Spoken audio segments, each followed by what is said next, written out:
Hello, welcome to Guide Glimpse. How to speak in GTA 5 online. So today I will be showing you how to speak in GTA 5. Go to your settings, then voice chat.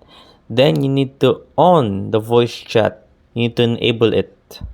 So once it's on, you'll be able to listen and talk to the people in the session. So right now, I can either choose to voice activated or push to talk. And these are the microphone volume sensitivity, and those are the voice chat volume. So once you have done that, once you go to your online, you can see the players in your session if they are talking or not. It will show an icon in GTA 5 online of a speaker if they are talking. But right now, there's nobody talking because maybe they don't know how to enable their GTA 5 online voice chat. So, yeah, that's about it. Thank you.